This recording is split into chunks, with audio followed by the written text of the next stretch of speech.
Welcome to my channel God classes. आप सबका फिर से चैनल पर स्वागत है। आज हम बात करेंगे general solutions of trigonometric equations के बारे में।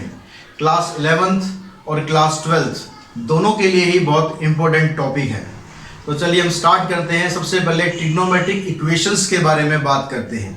जिस तरह से एल्जेब्रिक इक्वेशंस होती हैं जिसमें कोई वेरिएबल इन्वॉल्व होता है, कुछ कांस्टेंट इन्वॉल्व होते हैं, उनको हम बोलते हैं एल्जेब्रिक इक्वेशंस। इसी तरह से अगर कोई ट्रिग्नोमेट्रिक रेशियो किसी इक्वेशन में इन्वॉल्व हो, सपोज हम लिखते हैं sin x equals to 0, that is a trigonometric equation. अगर आप लिखते हैं sin x minus cos x equals to 1/2, this is also a trigonometric equation. यानी ट्रिग्नोमेट्रिक रेशियो या कांस्टेंट अगर किसी इक्वेशन में इन्वॉल्व है तो उसको बोलते हैं ट्रिग्नोमेट्रिक इक्वेशंस। अब अगर इक्वेशन है तो उनके सॉल्यूशन भी होंगे, तो उनका सॉल्यूशन हमें कैसे निकालना है। तो सबसे पहले हम बात करते हैं इसमें प्रिंसिपल सॉल्यूशन की। प्रिंसिपल सॉल्यूशन क्या होता है? अगर हम किसी एक एग्जांपल हम लेके चलते हैं, एग्जांपल से आपको क्लियरली समझ आएगा। मान लो sin x इक्वल्स टू 1/2, यहाँ पर हमें x की वैल्यू फाइंड करनी है। अब जैसा कि आपको ट्रिग्नोमेट्रिक टेबल में पता है कि sin x की वैल्यू 1/2 कब होती है? जब sin x π/6 होता है। यानी x की वैल्यू यहाँ से आप निकालेंगे तो आ गई π/6। लेकिन क्या इसकी एक यही वैल्यू पॉसिबल है? अगर हम रोटेशन आगे इसकी बढ़ाएं तो sin x फर्स्ट क्वाड्रेंट में पॉजिटिव होता है और सेकंड क्वाड्रेंट में पॉजिटिव होता है। यानी sin x की वैल्यू 1/2 यहाँ भी एग्जिस्ट करती है, यहाँ भी एग्जिस्ट करती है। अगर यहाँ पर एग्जिस्ट करती है तो हम इसकी वैल्यू कैसे निकाल सकते हैं? तो हम इसको लिखते हैं sin x equals to sin π minus π/6। ये आप सबको पता होगा कि यहाँ पर किस तरह लिखा जाता है। पहले क्वाड्रेंट में थीटा, सेकंड में pi minus theta, pi plus theta और 2π माइनस थीटा। एक्सरसाइज जब आपने सेकंड एक्सरसाइज की होगी तो उसके अंदर डिटेल में आपने समझा होगा कि ये कैसे होता है। तो यहाँ से अगर आप निकालते हैं sin x की वैल्यू sin 5π/6, यानी sin 5π/6 के हिसाब से भी sin की वैल्यू 1/2 होती है। तो ये होता है हमारा प्रिंसिपल सॉल्यूशन। जब आप एक रोटेशन कंप्लीट करते हैं, अगर आप थर्ड में जाएंगे तो थर्ड में साइन नेगेटिव होता है, फोर्थ में भी साइन नेगेटिव होता है। यानी आपने एक रोटेशन जब कंप्लीट करी पूरी, उसमें जो भी आपकी वैल्यू एग्जिस्ट करती हैं वो होती है हमारी प्रिंसिपल सॉल्यूशन। तो प्रिंसिपल सॉल्यूशन हमेशा 0 से लेकर 2π के बीच में लाई करता है। 0 और 2π इसमें दोनों इन्वॉल्व होगी। तो इस तरह हम किसी भी इक्वेशन का प्रिंसिपल सॉल्यूशन फाइंड कर सकते हैं। अब हम बात करते हैं पर्टिकुलर सॉल्यूशन और सबसे important general solution. Particular solution normally आपसे पूछा नहीं जाता और एनसीईआरटी की बुक में भी पर्टिकुलर सॉल्यूशन के बारे में आपको ज़्यादा कुछ नहीं बताया गया। पर्टिकुलर सॉल्यूशन होता है जब हम ये सॉल्यूशन निकाल रहे हैं, अगर इसकी साथ में कोई गिवन कंडीशन होती है तो उस कंडीशन को जो फुलफिल करता है वो होता है उसका पर्टिकुलर सॉल्यूशन। सबसे इंपॉर्टेंट है जनरल सॉल्यूशन।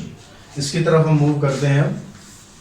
तो जनरल सॉल्यूशन क्या होता है? जैसे हमने sin x इक्वल्स टू 1/2 को लेके चलते हैं हम जनरल सॉल्यूशन। आपने इसमें x की वैल्यू निकाली π/6 एंड 5π/6। अब अगर हम इस रोटेशन को आगे और मूव कर दें, ऐसा तो नहीं है कि बस ये यहाँ पर ख़त्म हो जाता है। 2π के बाद फिर यहाँ पर 3π, 4π, 5π, इस तरह से आप इसकी रोटेशन को जितना मर्जी आगे मूव कर सकते हो। तो जब दोबारा रोटेट होके साइन यहाँ पर आएगा तो फिर से sin x इक्वल्स टू 1/2 के लिए एक अलग वैल्यू बनेगी जो कि होगी 2π प्लस थीटा। मीन्स x आ गया आपका 2π प्लस π/6 यानी 13π/6। और अगर हम आगे उसको मूव करते हैं फिर हम यहाँ पर आ जाते हैं तो यहाँ पर हो जाएगा 2π प्लस थीटा के बाद यहाँ हो गया 3π माइनस थीटा, क्योंकि जब दोबारा रोटेट होके आएगा 2π के बाद 3π, तो 3π माइनस थीटा से आप निकालेंगे तो ये हो जाएगा 17π/6। लेकिन क्या यहाँ तक भी सीमित रहेगा? उसके आगे भी हम और मूव कर सकते हैं, फिर दोबारा रोटेट कर सकते हैं, फिर एक बार और रोटेट कर सकते हैं। तो इस तरह से अगर हम जनरल सॉल्यूशन फाइंड करने लगे तो वो हमारे लिए एक इम्पॉसिबल टास्क हो जाएगा। तो उसके लिए हम क्या करते हैं, एक जनरल फार्मूला डिराइव करते हैं जिसकी हेल्प से आप जनरल सॉल्यूशन इसके फाइंड कर सकते हैं। अभी जनरल सॉल्यूशन हम फाइंड करते कैसे, हम इसके कंसेप्ट पर बात करेंगे। डायरेक्ट फार्मूला तो आप याद कर लेंगे, बहुत सी वीडियोस में आपको सिर्फ डायरेक्ट फार्मूला बताया जाता है कि फार्मूला ये है, ये याद करना है, इस तरह से आपको बस क्वेश्चन कर लेने हैं। लेकिन हम बात करेंगे कंसेप्ट के बारे में कि जनरल सॉल्यूशन क्या होते हैं और कैसे हम इसको फाइंड करते हैं। तो जनरल सॉल्यूशन के बारे में हम जब इसको फाइंड करते हैं, इसका जो फार्मूला हम डिराइव करते हैं, तो उसमें आपको कुछ अलग अलग कंडीशंस होती हैं। आपके पास जब इक्वेशन आप सॉल्व करेंगे तो एक कंडीशन आएगी, अगर sin x 0 के बराबर हो तो इसका सॉल्यूशन क्या होगा। अगर हम sin x 0 के बराबर करते हैं तो आप यहाँ पर देख रहे हैं ये सर्कल एक बनाया हुआ है हमने, इसकी रेडियस होगी r, यहाँ से यहाँ तक का डिस्टेंस हो गया x और ये डिस्टेंस हो गया y, और यहाँ पर है हमारा थीटा। तो यहाँ पर हम थीटा इसको लेते हैं क्योंकि एंगल हम थीटा यूज कर रहे हैं। अगर आप साइन थीटा की वैल्यू निकालते हैं तो साइन थीटा जैसा कि हमें पता है ये होता है परपेंडिकुलर अपॉन हाइपोटेन्यूस, तो y अपॉन में r इक्वल्स टू 0। यहाँ से आपने y की वैल्यू फाइंड करी, y इक्वल्स टू 0। और y 0 का मतलब हो गया ये लाइन आपकी खत्म हो गई। ये लाइन खत्म होने का मतलब क्या हुआ कि जो OA है वो x एक्सिस को कोइंसाइड करता है, x एक्सिस के बिल्कुल ऊपर आ जाएगा, यानी OA भी यहीं पर ही आ जाएगा। अब यहाँ पर आने का मतलब क्या होता है, तो यहाँ पर आने का मतलब है कि यहाँ पर x की वैल्यू क्या होती है 0 के अलावा। अगर हम यहाँ वैल्यू फाइंड करें तो थीटा आपका होता है यहाँ पर 2 पाई, 4 पाई, 6 पाई, सो ऑन।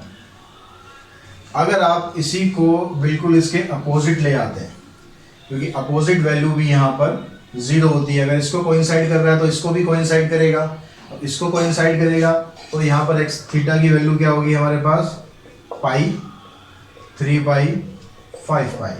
अगर आप एंटी क्लॉकवाइज मूव कर रहे हैं, अगर आप क्लॉकवाइज मूव कर रहे हैं तो भी वैल्यू ये रहेगी, बस इन पे क्या होगा साइन का फर्क आ जाएगा, प्लस माइनस दोनों हो जाएंगे, एंड सो ऑन। अगर आप इसको ध्यान से देखें तो यहाँ पर आप सभी क्या आ रहे हैं हमारे पास पाई के मल्टीपल्स आ रहे हैं, तो थीटा आपका बनेगा n pi, where n is belong to integer.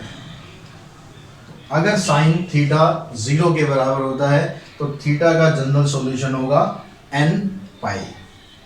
अब हम बात करते हैं अगर cos थीटा 0 के बराबर हो, अगर cos थीटा को हम 0 के बराबर लेते हैं तो cos थीटा होता है बेस अपॉन हाइपोटेन्यूस। तो यहां से x की वैल्यू हमने निकाली, x आ गया 0।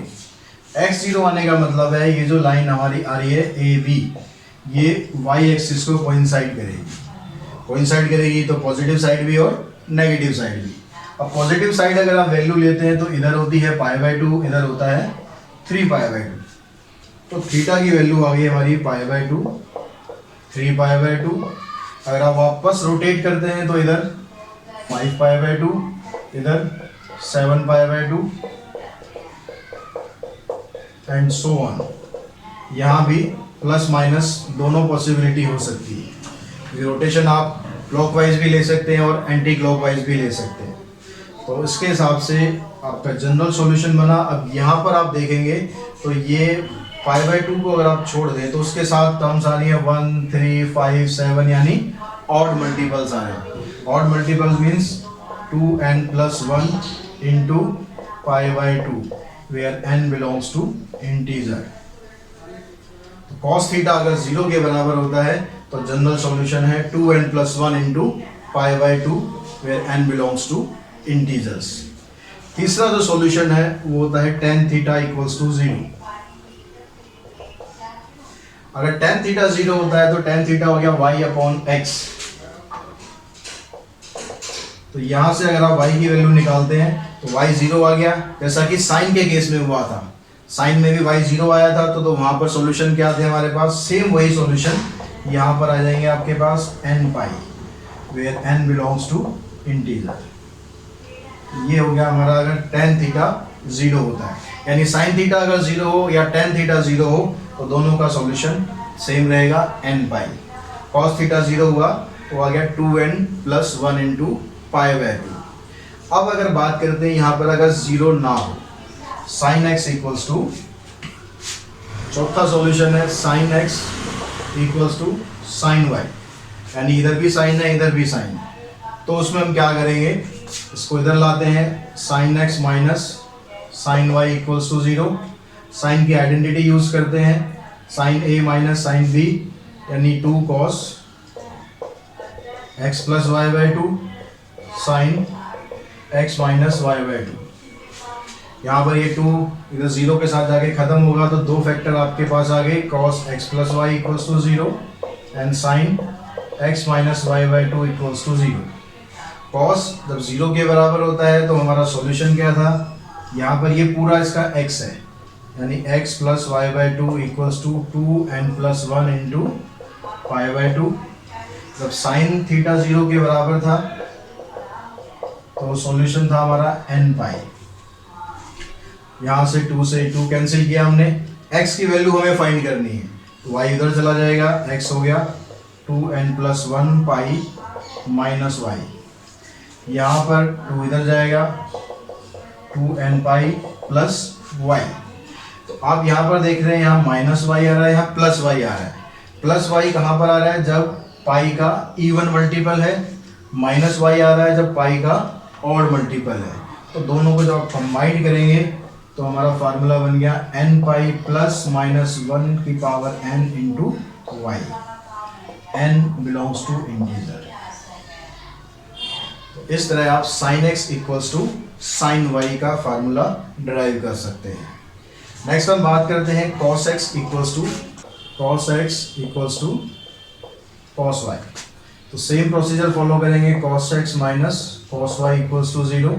cos x minus cos y की identity minus 2 sin x plus Y by 2 sin x minus Y by 2। फिर यहाँ से आपके पास दो फैक्टर बन गए,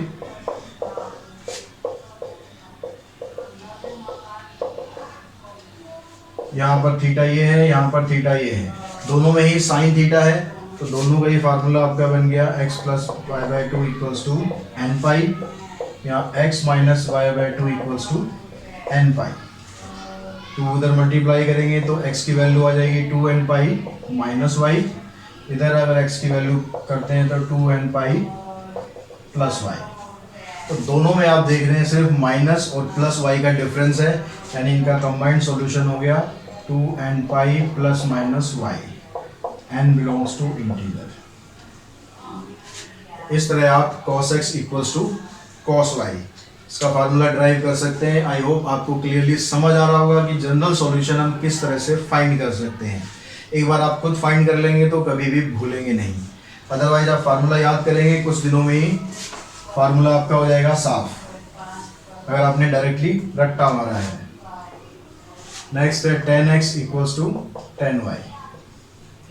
तो इसमें आप क्या करेंगे, tan को आप पहले लिखेंगे sin x upon cos x, sin y upon cos y, cross multiply sin x cos y minus cos x sin y, multiply किया, मल्टीप्लाई करके इस साइड ले आए। तो आपके पास अब ये एक आइडेंटिटी बन गई sin a cos b minus cos a sin b। तो ये हो गया sin a माइनस b। तो यहाँ पर भी आप देख रहे हैं sin थीटा इक्वल्स टू 0 वाली फॉर्म बन गई, तो ये हो गया x minus y equals to n pi. y को उधर शिफ्ट करेंगे, x आ गया n pi plus y, n belongs to integer. ये आपका फार्मूला ड्राइव हो गया tan x equals to tan y के लिए। तो आज के वीडियो में बस इतना ही करेंगे, नेक्स्ट वीडियो में इससे रिलेटेड हम एक्सरसाइज करेंगे। वीडियो अगर आपको पसंद आया, कंसेप्ट आपको पसंद आया तो वीडियो को लाइक कीजिए, शेयर कीजिए और चैनल को सब्सक्राइब कीजिए। Thanks to all of you.